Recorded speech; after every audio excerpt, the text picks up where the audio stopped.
Senhor presidente. Senhor presidente, é do padre Antônio Vieira o dizer: as esperanças que tardam tiram a vida.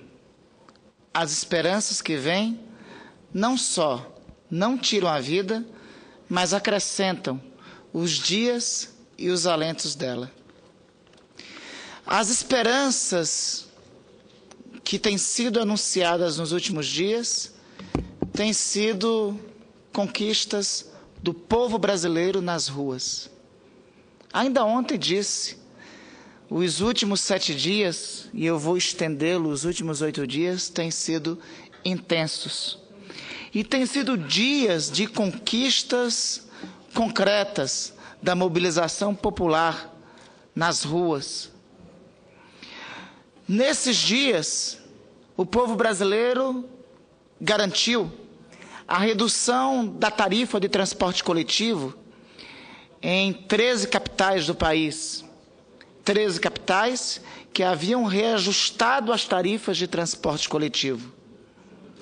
Outras capitais, como a capital do meu estado, Macapá, governada pelo meu partido, pelo PSOL, amanhã, que não reajustou a tarifa do transporte coletivo, que congelou a tarifa, mesmo sob a pressão dos empresários de ônibus, amanhã anunciará a redução da tarifa, tendo hoje o governo estadual, também no embalo das manifestações populares, anunciado a redução da tarifa de transporte coletivo, de transporte intermunicipal. Hoje o presidente do Senado anunciou a adoção do passe livre para os estudantes. Ainda hoje também recebi a notícia que a Comissão de Constituição e Justiça da Câmara dos Deputados aprovou a proposta de emenda constitucional 90, de iniciativa da deputada Luísa Erundina, que dormia no plenário, que dormia nas gavetas da Câmara dos Deputados há pelo menos uns 6 anos, que institui o transporte como um direito social fundamental. 6 anos dormia lá e nunca era votado. Bastou 7 dias de povo e de uma juventude belíssima nas ruas para ela ser votada e daqui a pouco, após comissão especial, ir para o plenário na Câmara. Uma proposta de emenda constitucional, que há poucos dias era tida, uma proposta de emenda constitucional, que retirava do Ministério Público o seu poder de investigação. Um Ministério Público que teve esses poderes consagrados pela Constituição de 1988. Um Ministério Público que foi fundamental ao longo dos últimos 25 anos para garantir os chamados direitos difusos e coletivos, os chamados direitos de terceira geração. Um Ministério Público que se tornou uma instituição indispensável ao combate à corrupção no Brasil. Uma proposta de emenda constitucional dita 37, que retirava desse Ministério Público a sua prerrogativa de investigar e que até uma semana atrás era tida como fava contada que seria aprovada, daqui a pouco pode ser rejeitada pela Câmara dos Deputados e sepultada em definitivo para o arquivo. Que bela página da história brasileira esta geração e o povo brasileiro nas ruas vai escrever. Que bela página o Ministério Público brasileiro, na sua história, terá escrita. Veja, senhor presidente, no futuro os historiadores dirão o seguinte: no ano de 1988, foi promulgada a 8ª Constituição do Brasil. Nessa Constituição foi criado um poder denominado Ministério Público. Nele foi dado as prerrogativas de defesa dos interesses do povo. No ano de 2013, o povo foi às ruas para defender as prerrogativas desse poder que foi criado para defendê-lo. Veja que bela história é feita quando o povo vai às ruas. Lembra a poesia de Chico Buarque. A história é um trem alegre, governado pelo povo, que atropela indiferente todo aquele que a negue. Quem acredita no trem da história sempre deve entendê-lo, que toda vez que ele é governado pelas mobilizações de rua, ele toma um novo rumo. O Brasil não será o mesmo depois dessas mobilizações de rua, e essas mobilizações de rua devem ser saudadas e aplaudidas por nós. Por isso, senhor presidente, eu quero destacar a nota manifestada pelo nosso partido hoje, em alusão a essas manifestações, e destacar aqui a nossa posição diante das diferentes posições aqui manifestadas. Quero destacar primeiro que todas as mudanças que estão ocorrendo, nada do que está ocorrendo não estaria ocorrendo se não fosse esta nova geração nas ruas. Nada estaria ocorrendo se não fosse a quarta geração de jovens, a quarta geração do povo brasileiro nas ruas. Gerações que se sucedem. A primeira, a de 1968, guiada pelos desejos e guiada pela luta contra a ditadura. Primeira, a geração de 1968, interrompida pelo recrudescimento da ditadura. A segunda, a geração da luta por anistia ampla, geral e restrita e por eleições diretas para presidente. Esta vitoriosa por derrubar a ditadura. A segunda, a que eu tive orgulho de fazer parte, que resultou na luta pelo impeachment. E a terceira, melhor, a que eu tive orgulho de fazer parte, que resultou na luta pelo impeachment. A quarta, a geração atual. 20 anos intercalam a minha geração, que esteve presente nas mobilizações de rua, da geração atual. 20 anos intercalam. E tal qual as anteriores, o Brasil não será concretamente o mesmo. O Brasil concretamente está avançando nas mudanças devido a estas notáveis mobilizações de rua. Essas notáveis mobilizações de rua não somente devem ser recebidas pelos palácios, não somente elas devem ser aplaudidas pelos palácios, elas devem ser apoiadas pelas lideranças políticas. Os jovens que ocupam as ruas e falam aí, e iniciam aí, relatando, senhor presidente, relatando assim a nota do nosso partido, os jovens que ocupam as ruas do país expressam descontentamento com os limites da democracia representativa, com a falta de transparência, com os constantes escândalos de corrupção, com os gastos exorbitantes com a Copa do Mundo. A voz direta das ruas exige das autoridades respostas concretas e imediatas aos grandes problemas nacionais, especialmente nas áreas de saúde, educação, transporte e segurança. Os resultados dessas mobilizações já são pelo menos os que aqui já anunciei.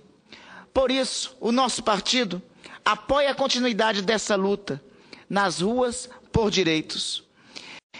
Além disso, quero anunciar nosso total apoio às manifestações agendadas para o dia 30 de junho, quando o povo brasileiro confrontará o esquema aqui anunciado, o esquema lamentavelmente aprovado no Congresso Nacional da Federação Internacional de Futebol Associado. O esquema que lamentavelmente foi aprovado no Congresso Nacional através da chamada Lei Geral da Copa, que foi responsável por esse processo de financiamento de estádios superfaturados com excessos de aditivos. Esse esquema corrupto da dona FIFA será enfrentado e está sendo enfrentado pelas manifestações de rua. E está sendo enfrentado, em especial, pelos cartazes de rua que dizem, concretamente, recados diretos a nós, que querem educação e saúde no mesmo padrão dos estádios que são construídos. Que dizem para nós, concretamente, que foram construídos nesse país belíssimos estádios de primeiro mundo. Falta agora construir em torno deles um país com o mesmo padrão. Nosso partido considera insuficiente até agora as respostas dadas. A voz direta do povo brasileiro exige de todos os governos, de todos nós representantes, a revalidação do pacto com o povo que lhe depositou esperanças. Ao contrário deste caminho, o conteúdo dos discursos expressa que a opção foi a manutenção do pacto com credores da dívida pública. Nós consideramos, concretamente, que é necessário rever as prioridades nacionais. Em primeiro lugar, devemos rejeitar a manutenção do pacto com os credores da dívida pública, que é apresentado sobre um eufemismo de pacto de responsabilidade fiscal. Portanto, apresentamos uma proposta concreta. Propomos o imediato remanejamento de 181 bilhões de reais previstos para pagamento da dívida pública e previsto, entre outros aspectos, na dívida dos estados com a União, para o reforço dos orçamentos públicos, federal, estadual e municipal, da educação e da saúde e da segurança. Sugerimos que estes recursos sejam destinados à redução do preço das tarifas dos transportes públicos. Esses recursos são calculados sobre os gastos de 2012, sendo 88,5 bilhões de superávit primário, 60,3 bilhões de pagamento de dívidas pelos estados e municípios e 33,33 bilhões de remuneração da conta única do Tesouro Nacional. Senhora Presidente, todos que me assistem, me ouvem pela rádio e pela TV Senado, o que tenho ouvido dos discursos, ouvi inclusive nessa tribuna, tem sido esse eufemismo de responsabilidade fiscal. Responsabilidade fiscal significa menos investimento em educação e saúde. Ora, senhora Presidente, isso é contrário ao clamor das ruas. O clamor das ruas não pede mais gasto, pede mais investimento em educação, pede mais investimento em saúde. Eu tenho ouvido de diferentes lideranças aqui, inclusive de lideranças de oposição, esse clamor de tal responsabilidade fiscal.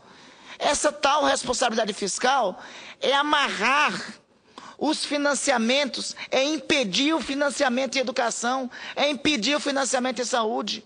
Ao contrário disso, nós temos que desamarrar esses financiamentos.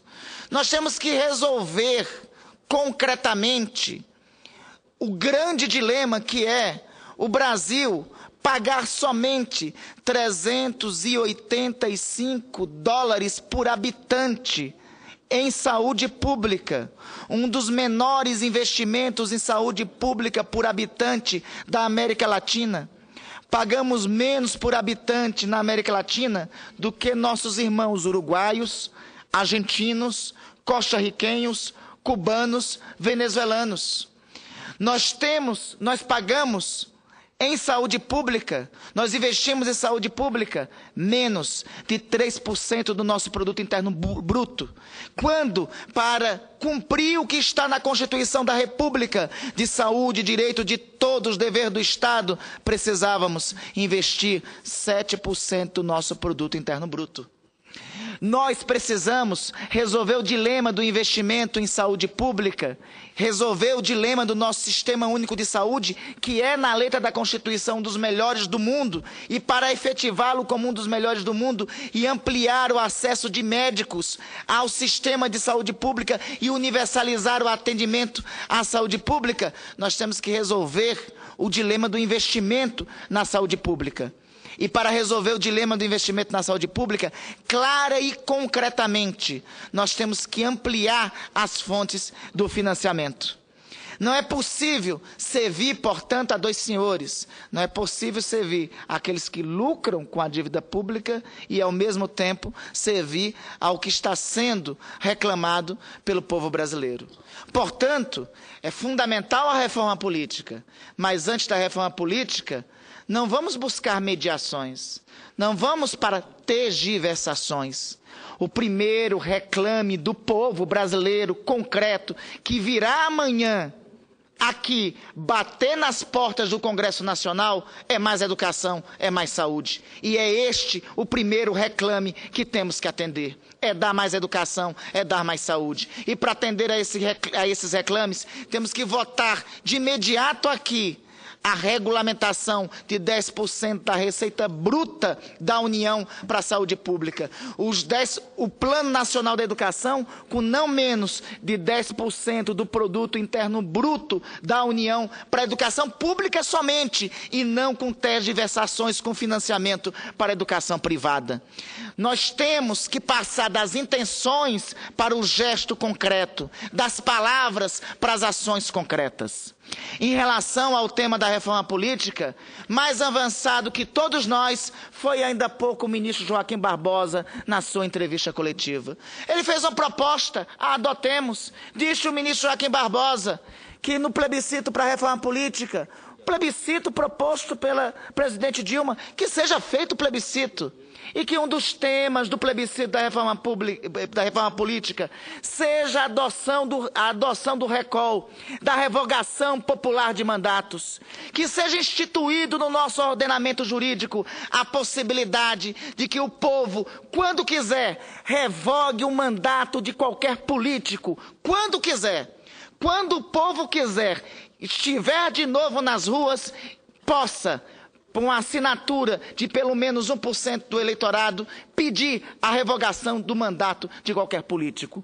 O que nós estamos vendo nas ruas é o pedido para ampliação dos mecanismos de democracia direta. E é este o clamor que nós temos que ouvir. Não vamos com tergiversações, não vamos com forma de voto, voto distrital misto, não vamos com enrolações. Discutir mediações de reforma política, não é isso que está vindo das ruas. O clamor que vem das ruas são mecanismos de democracia direta, formas de participação direta, reduzir a iniciativa popular de lei, que hoje exige 1% do eleitorado nacional, reduzamos para 0,5% do eleitorado nacional, ao invés de 5 estados para 3 estados. Qual o medo de fazer isso? Ouçamos o clamor das ruas. O que eu ouvi, participei de parte das manifestações na última quinta-feira aqui em Brasília. O que eu ouvi lá das ruas foi o pedido de renúncia imediata do senhor Marco Feliciano, da presidência da Comissão de Direitos Humanos da Câmara dos Deputados. Esse é um pedido que deve ser atendido também pela Câmara dos Deputados. Ou seja, não vamos para tergiversações, ouçamos e dialoguemos direto com o clamor e com as reivindicações que estão vindo por parte das ruas. As ruas pedem transparência e pedem que nós aqui partamos concretamente para os exemplos concretos e não fiquemos somente nas palavras. Eu queria dizer, senhora presidente, que nós acatamos aqui a sugestão do presidente desta casa para que o Senado Federal, enquanto não for votada a pauta que foi apresentada hoje, ou seja, a pauta apresentada de votação do passe livre para os estudantes, de votação dos 100% dos royalties para a educação, de votação dos 10% da receita bruta da União para a saúde pública, de responsabilização dos entes públicos que não cumpram a lei de acesso à informação, de votação do projeto de lei que declara a corrupção como crime hediondo. Enquanto nós não votarmos o conjunto desses projetos de lei, que o Senado da República não entre em recesso. Que nós prorroguemos o funcionamento do Senado enquanto for, nesse período, até votarmos essa matéria. É o mínimo que o Senado da República, eu vou mais adiante, que construamos um consenso com a Câmara dos Deputados, que é o mínimo que o Senado da República, que a Câmara dos Deputados pode fazer. Por fim, senhor presidente, essa casa tem que completar o exemplo. Está previsto para amanhã, na frente do Congresso Nacional, mais de 100 mil pessoas. Na última manifestação que ocorreu aqui, eu e outros colegas senadores sugerimos que a TV Senado, a Rádio Senado e a Agência Senado, que hoje transmite esse meu discurso e transmitiu de outros senadores e vai transmitir de outros no dia de hoje, transmitisse as manifestações que ocorreram lá na frente. Acabou que a manifestação não foi transmitida. Pois bem, senhora presidente, eu declino estaria inscrito para me pronunciar amanhã, declino da minha fala. E quero aqui fazer essa proposta à mesa do Senado Federal, que amanhã teremos ordem do dia, cumpramos a ordem do dia, mas que amanhã, quero apresentar amanhã, reiterarei esta proposta no plenário do Senado. Amanhã, a TV Senado, a Rádio Senado, a Agência Senado, tem o dever cidadão de estar voltado, não aqui para dentro, mas para as ruas. A grande cena do Brasil hoje não está mais aqui dentro. A grande cena do Brasil hoje